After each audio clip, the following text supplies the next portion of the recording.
Wala ceking. Orang murid gede, manak, barang-barang tok malah, bojone orang bae malah, oh kasil.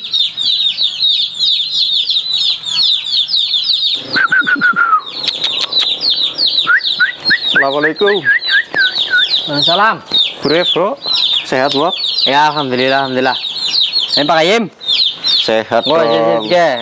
ngeduna ke ceking. Dadak kan zona aring jok barang iki men ngapa? Gagah ora ceking ke.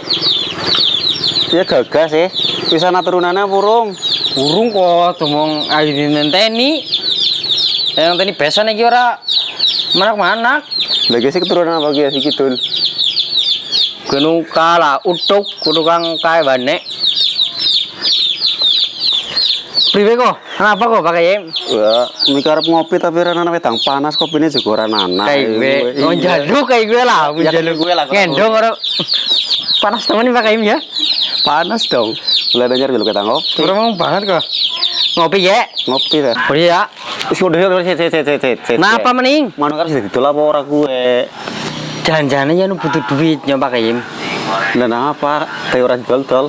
Ngomong ujar kuning gue peranakan di situ kayak belo. Mana Ya ini mana emak.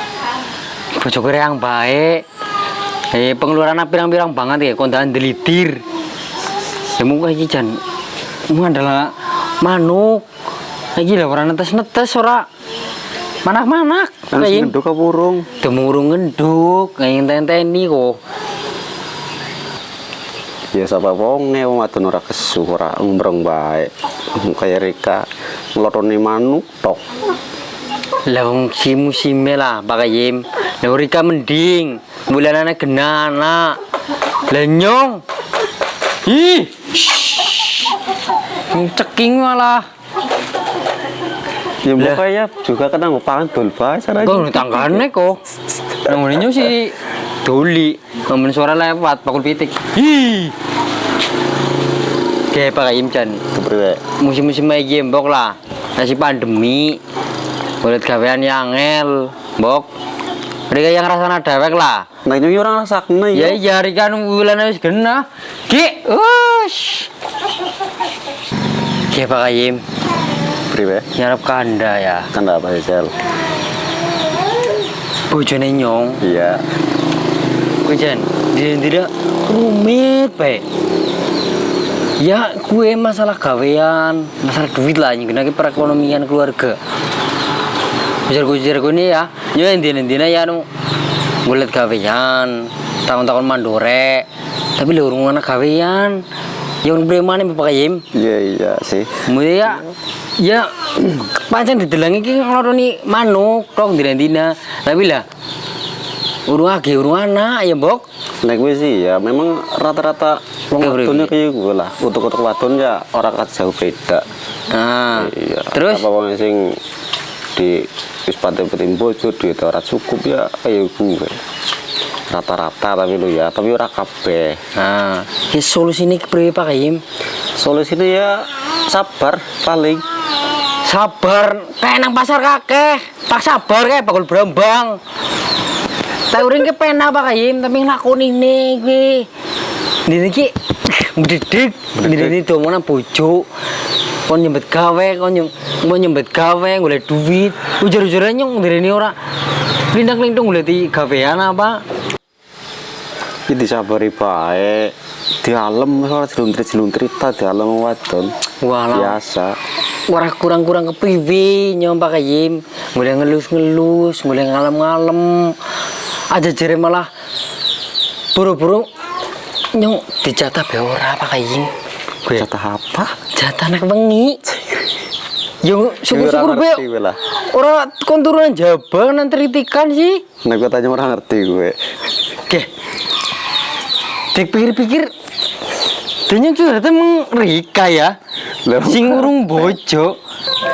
Walaupun nyurung bojo, tapi kayaknya wis ngerti teorine, ngerti ilmune. Ngerti Kang Di. Nek Rika sih ragu karo ilmuane nyong. Oke. Deleng bae Al Hasbi channel nang YouTube. Di jalannya waktu gini. Nah, kono wis komplit pokoknya. Assalamualaikum warahmatullahi wabarakatuh. Kali ini kita pada sesi bimbingan perkawinan dengan tema dinamika keluarga.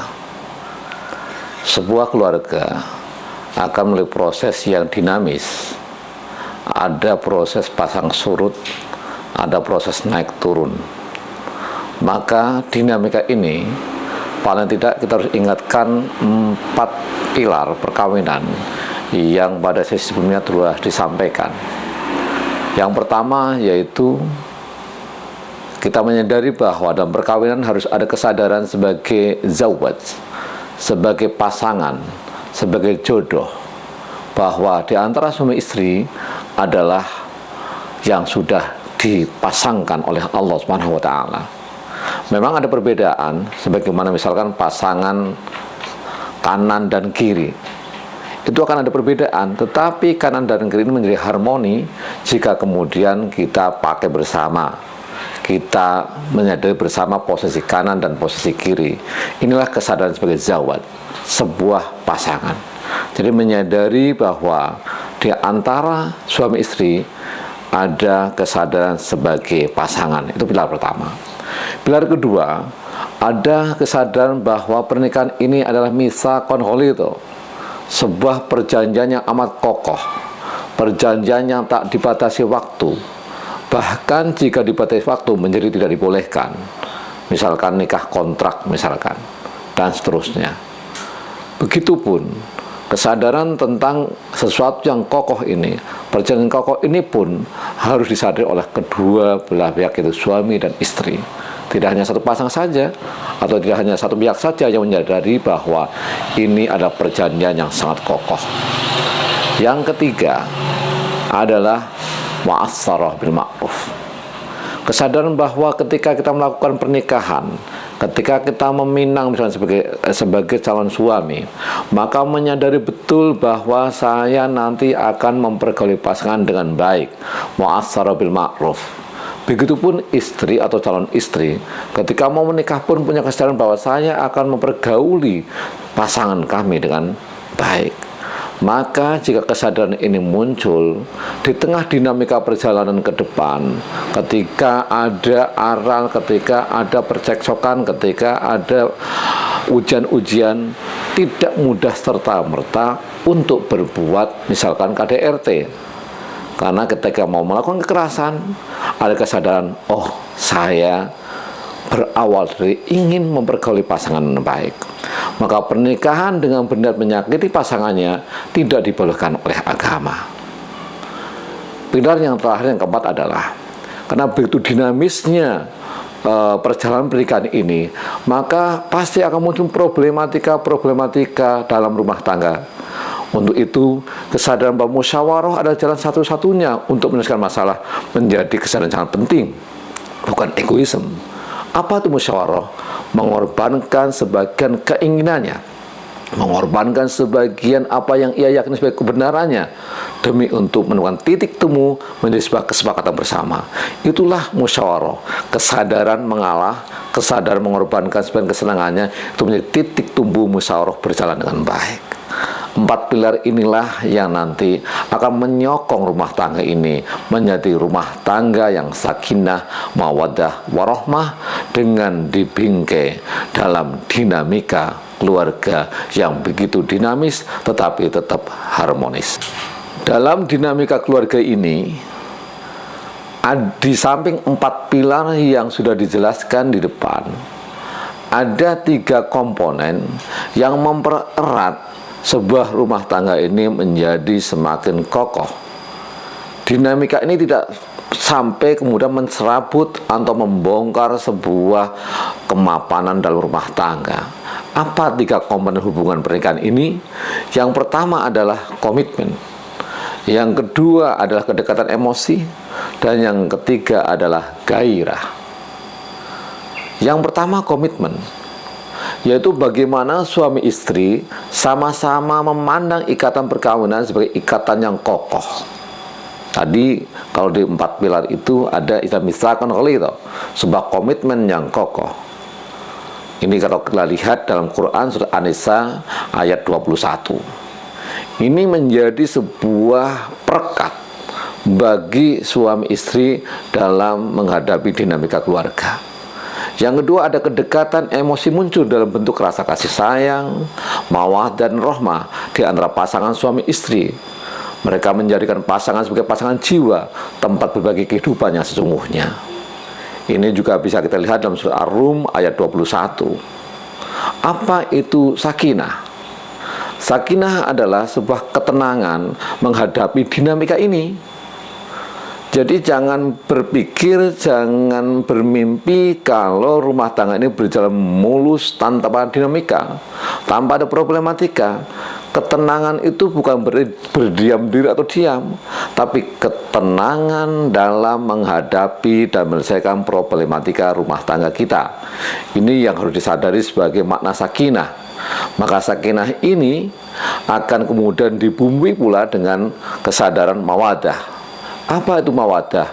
Sebuah kesadaran diri bahwa saya rasanya nggak mungkin bahagia tanpa dirinya. Tetapi kesadaran ini memang ada titik egoismenya, yaitu aku yang senang. Kalau hanya ini, maka mungkin pasangannya akan menjadi objek atau menjadi sesuatu yang tidak menyenangkan, atau pasangan tidak merasa senang. Ini juga sebuah problematika. Maka harus diimbangi juga dengan perasaan warahmah, yaitu sebuah kesadaran bahwa yang penting pasangan saya bahagia. Kesadaran yang penting pasangan bahagia ini pun jika hanya ini yang dimiliki oleh salah satu pihak akan menjadi bumerang bagi pihak yang lain, di mana pihak yang punya warahmah bisa jadi kemudian dimainkan oleh pihak yang tidak punya warahmah. Untuk itu sakinah, mawaddah, warahmah adalah sebuah ikatan capaian yang harus ada kesalingan. Satu, punya mawaddah, punya warahmah, dan punya ketenangan dalam menghadapi problematika kehidupan. Ini adalah perekat yang kedua. Perekat berikutnya adalah, dari tiga hal ini adalah adanya gairah, adanya dorongan untuk mendapatkan kepuasan seksual dari pasangannya, sebagaimana menjadi salah satu tujuan perkawinan, yaitu menghalalkan hubungan seksual antara laki-laki dan perempuan. Demikian penting komponen ini, Al-Quran banyak menyebutnya di dalam berbagai ayat, misalnya Quran Surat Al-Baqarah ayat 187. Nah, jika kita dalam mengelola gairah ini pun penuh dinamika. Di awal-awal barangkali bukan membuah problem, karena sudah ada kesadaran, sudah ada respon gairah dengan pasangan kita. Tetapi dalam perjalanan panjangnya, ketika kita sering bertemu, menjadi biasa, ini menjadi dinamika, menjadi problematika yang harus dibahas bersama agar gairah ini tetap terjaga. Jika kita mampu untuk membangun ketiganya ini menjadi perekat, ada komitmen, ada kedekatan emosi, dan ada gairah, maka insya Allah 4 pilar yang tadi dipancangkan dengan direkatkan 3 segitiga ini akan membawa keluarga pada dinamika yang harmonis. Dari 3 komponen tadi, dari 3 hal yang membuat keperekatan dalam rumah tangga, ada kemungkinan kombinasi 3 komponen. Yang pertama adalah seseorang yang mempunyai kedekatan emosi, mempunyai gairah, mempunyai komitmen. Inilah yang nanti akan melahirkan keluarga yang sakinah, mawaddah, warahmah. Maka rumah tangga ini harus dibangun oleh ketiga hal ini. Jadi semuanya atau pasangan ini mempunyai kedekatan emosi, mempunyai gairah, dan mempunyai komitmen. Namun demikian, dalam kenyataannya kadang juga ada orang yang mempunyai kedekatan emosi, mempunyai gairah, tapi tidak mempunyai komitmen. Ini adalah proses jatuh cinta namanya. Begitupun ada situasi punya gairah, punya komitmen, tapi minus kedekatan emosi. Ini mengakibatkan hidup tidak tentram. Kemudian punya komitmen, punya kedekatan emosi, tanpa gairah, ini kehidupan akan hampa. Dan ketika kedekatan emosi, tanpa gairah, tanpa komitmen, ini namanya persahabatan. Ada gairah, tanpa komitmen, tanpa kedekatan emosi, ini hanya persoalan hubungan fisik. Ada komitmen, tanpa kedekatan emosi, tanpa gairah, ini adalah cinta yang empati cinta saja. Mungkin ini varian-varian dari apa yang dimungkinkan dirasakan oleh rumah tangga atau pasangan-pasangan suami istri. Kemudian, bagaimana kita caranya menjaga dan memupuk kedekatan emosi?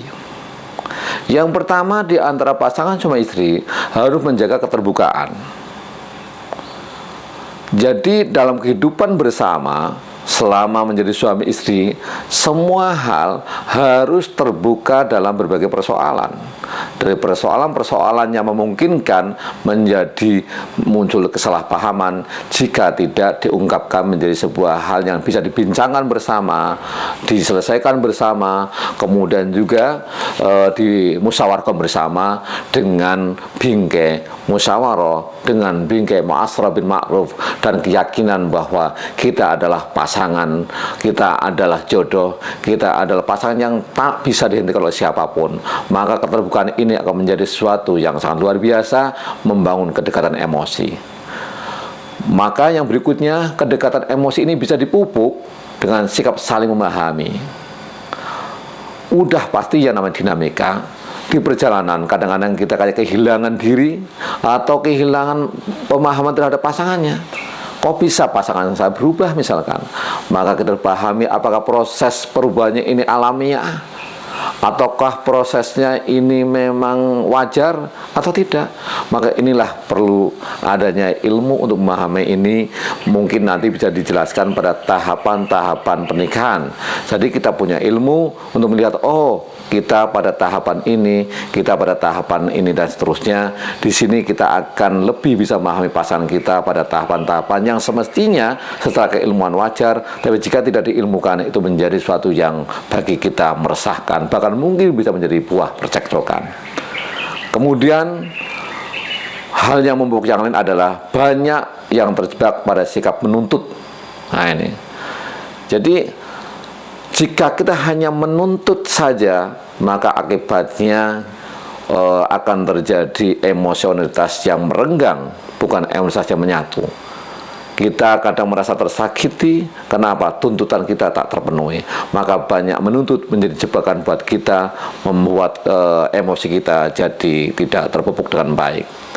Kalau kamu bisa membahagiakan saya, maka saya baru membahagiakan kamu. Ini sikap emosionalitas yang menuntut. Ya, dari kalimat, kalau kamu bisa membahagiakan saya, maka saya baru bisa membahagiakan kamu. Ada semacam tuntutan di sini. Nah, maka ada prinsip tabadul atau saling, yang berarti tidak menunggu pasangan melakukan terlebih dahulu. Ya, jadi nggak menunggu, misalkan kalau pasangan perhatian, saya akan perhatian. Kalau pasangan akan berbaik-baik, saya baik-baik. Tidak menunggu itu, tetapi kita berbuat dahulu. Kita berbuat baik, kita menyayangi, kita mencintai. Otomatis pasangan akan terpancing, akan tergeret, akan tersedot melakukan hal atau sikap yang sama. Langkah-langkah menjaga komitmen tetap kokoh, yaitu yang pertama adalah kejujuran, kesetiaan, dan diiringi dengan sikap tanggung jawab. Kesetiaan dan kejujuran ini menjadi sesuatu yang membuat orang bisa dianggap bertanggung jawab. Maka seringkali jika kesetiaan itu tanpa kejujuran, itu namanya sebuah kemunafikan, sesuatu yang ditutupi, sesuatu yang tidak dibuka, sesuatu yang tidak diketahui, tetapi seolah-olah terus berjalan, seolah-olah dari luar terlihat sebuah kesetiaan. Yang kedua, meneladani Rasul dan amanah. Ini otomatis. Teladanilah Rasul kita, nggak usah teladani orang lain. Sikap kita meneladani Rasul itu 100%, tapi sikap kita meneladani orang lain adalah hal-hal yang baik yang muncul dari orang lain, menghilangkan hal yang buruk yang muncul dari orang lain. Kemudian mengingat misalkan kholidho, bahwa ini harus diingat sebuah perjanjian yang amat kokoh yang harus ada dalam hati masing-masing pasangan. Komitmen akan diuji dengan konflik atau masalah dan perbedaan. Jadi kalau orang udah komitmen, biasanya di tengah jalan muncul masalah, muncul perbedaan. Inilah komitmen ini diuji oleh itu, akan tahan atau tidak. Kesadaran komitmen ini tetap kokoh jika ada kesadaran ini ujian buat kita semua yang harus diselesaikan bersama. Jika bisa menyelesaikan konflik, maka akan menjadi kuat.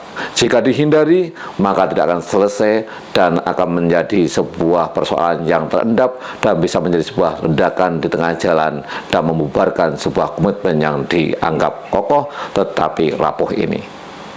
Yang terakhir, bagaimana caranya kita menjaga api gairah? Yang pertama, bukan hanya kebutuhan fisik.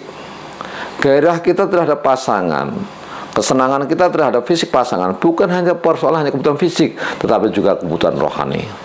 Hubungan fisik dan emosional yang paling dekat adalah dalam hubungan antara suami dan hubungan gairah seksual yang dialami oleh suami istri. Ini sebuah hubungan fisik dan emosional yang paling dekat, maka sering dikatakan hubungan intim. Tantangannya gimana? Kesibukan, kelelahan, bekerja, anak, dan lingkungan. Ini tantangan-tantangan bagi bagaimana menjaga api gairah ini. Solusinya adalah bersentuhan sederhana, menyiapkan diri dengan wewangian, dan pakaian yang baik. Sebuah langkah-langkah yang sederhana, namun ini bisa dilakukan membantu menjaga api gairah. Yang terakhir, menghabiskan waktu berdua saja. Nah ini kelihatan sederhana, tetapi bagi orang yang sibuk, bagi orang yang capek, ini sesuatu yang sangat luar biasa. Itulah cara menjaga api gairah rumah tangga. Dalam dinamika keluarga, ada beberapa tahapan-tahapan perkawinan, di mana di tiap tahapannya ini ada dinamika yang akan muncul. Tahapan yang pertama adalah di usia pernikahan 12 sampai 18 bulan. Ini namanya tahap menyatu. Bagaimana situasinya? Situasi mulai menyatu antara dua pribadi yang berbeda. Mulai menjadi satu pemikiran, satu perasaan. Mulailah dua pasangan ini menjadi menyatu. Persoalannya akan muncul apa? Ingin membahagiakan pasangan. Ya memang kelihatannya aneh. Ingin membahagiakan persoalan itu apa? Ya, karena keinginan jika nggak kecapai, kelihatan pasangannya itu nggak bahagia, ya kita jadi sedih. Ini menjadi persoalan. Nah, tantangannya mencari keseimbangan kebutuhan diri dan menyatu dengan pasangan. Ini harus seimbang. Apa kebutuhan diri kita, apa kebutuhan menyatu kita, ini harus diseimbangkan. Karena kalau terlalu menyatu, kehilangan diri. Kalau hanya kebutuhan diri aja yang terpenuhi, maka seolah kita tidak membahagiakan pasangan karena ada keinginan menyatu yang tercapai, ya. Kemudian yang kedua, tahap bersarang di usia 2-3 tahun pernikahan. Gimana situasinya? Kehidupan lebih ajak, memiliki anak, kemudian ada kebutuhan bersarang dan finansial. Apa itu kebutuhan bersarang? Ya, kebutuhan akan tempat tinggal, kebutuhan akan menjadi satu sarang, satu tempat. Ini muncul menjadi situasi yang lumrah saja sebetulnya.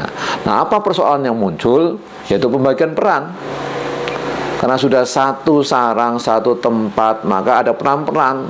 Kamu jadi ayah, kamu jadi ibu, kamu jadi siapa yang ngurus ini, siapa yang ngurus itu. Ada peran-peran yang harus dibagi-bagi.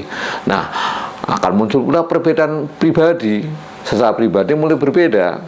Cara pandangnya mungkin, bagaimana mengurus anak, bagaimana mencari rezeki, bagaimana memenuhi kebutuhan. Ini akan ada perbedaan sudut pandang. Kemudian kebutuhan dekat dengan keluarga juga menjadi persoalan umum. Nah, tantangannya bagaimana? Mengelola perbedaan. Karena ada perbedaan, maka harus dikelola dengan baik. Ada pertengkaran di situ, ada pertimbangan pribadi akan keluar, maka di sini harus belajar mencari solusinya dengan baik. Apa solusinya? Ingat kembali tentang 4 pilar dan 3 segitiga cinta.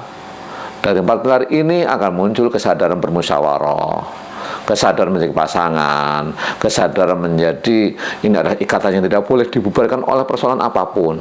Maka ini akan menjadi perekat, ada kedekatan emosi, ada sayang, cinta dan sebagainya, ada gairah dengan pasangan. Ini juga akan menjadi kekuatan membangun komitmen yang kokoh. Ini menjadi tantangan yang bisa diselesaikan dengan mencari solusi-solusi bagi problematika yang muncul. Nah, tahap berikutnya adalah tahap ketiga 4 tahun pernikahan. Ini namanya tahap kebutuhan pribadi. Jadi situasinya kebutuhan pribadi semakin kuat. Persoalannya cukup yakin dengan kekuatan hubungan perkawinan, yakin pasangan menjaga komitmen adil untuk keluarga, pribadi, dan keluarga. Ini ada keyakinan seperti itu. Ini persoalan umumnya. Kemudian tantangannya bagaimana menjaga keseimbangan tersebut. Kemudian misalkan lebih mementingkan kepentingan pribadi, kemudian belum matang akan menjadi saling curiga. Wah, ini terlalu memiliki kepentingan pribadi. Kenapa istri begini, kenapa istri begitu, curiga itu. Maka disinilah butuh namanya belajar kompromi.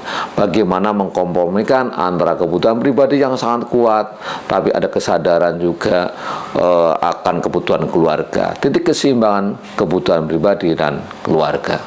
Tahap ke 5-14 tahun pernikahan, ini dinamai tahap kolaborasi. Situasinya adalah karena yakin dengan pasangan, menjadi pribadi yang maju, mampu memberi dukungan kepada pasangan. Persoalan umumnya, ada yang lupa menghargai pengorbanan pasangannya. Setelah pasangan sukses itu, setelah dirinya sukses, lupa bahwa kesuksesannya juga didukung oleh pasangannya. Ini persoalannya. Kemudian komunikasi memburuk. Karena perbedaan ini, karena tidak dihargai, maka emosionalitas akan muncul. Maka muncul komunikasi yang buruk. Jika tidak sadar, pasangan akan menjauh. Ini persoalan umumnya. Tantangannya apa? Berbesar hati, tidak saling mengungkung, menjalin komunikasi yang baik agar terjaga jaraknya. Mungkin suami semakin sibuk, karirnya semakin meningkat, yang tadinya pulang jam 4 sore, ini pulangnya jam 9 malam. Jika tidak ada kesadaran, malah curiga yang muncul, akan muncul masalah. Tapi jika ada kesadaran dan bisa berkomunikasi, berbesar hati, maka akan menjadi kekuatan mendorong pasangannya menjadi lebih baik dan kuat. Kemudian tahapan 15-20 tahun namanya tahap penyelesaian. Pasangan sibuk penyesuaian dengan tantangan hidup yang baru, sudah menemukan cara menerima pasangannya, dan sudah menemukan cara yang tidak disukai oleh pasangannya. Jadi di usia 15-24 tahun ini, koyo-koyo kelihatannya ya sudah paham betul siapa pasangannya, apa yang disukai, apa yang tidak disukai, karakternya udah paham. Muncul persoalan apa? Pasangan sudah melewati batas masalah. Pasangan sudah melewati banyak sekali problematika kehidupan. Namun bisa muncul persoalan baru, misalnya apa? Menuntut, menggampangkan, kadang putus asa, pasangan tidak berubah. Ya, karena sudah merasa tahu, kita nuntut tuh. Karena sudah merasa tahu, gampang ke. Ah, biasa mamah begitu. Ah, biasa papa begitu. Papamu loh biasanya begini-begini. Ini kadang cerita sama anak begitu. Ini menggampangkan pasangannya. Nah, ini tetapi sisi lain, udah bertahun-tahun merasa sudah mendidik misalkan, atau sudah bertahun-tahun sang istri sudah merasa agar pasangan lebih baik, kok tetap aja seperti itu. Ada keputusasaan, nggak bisa berubah nih pasanganku. Ini persoalan umumnya. Tantangannya, kesadaran bahwa kehidupan telah banyak membawa perubahan bagi pasangannya. Pasangan perlu menghindari sikap merasa benar sendiri, perlu menjadi pendengar yang baik. Itu kata kuncinya. Ya, di tahapan ini kita perlu menjadi pendengar yang baik.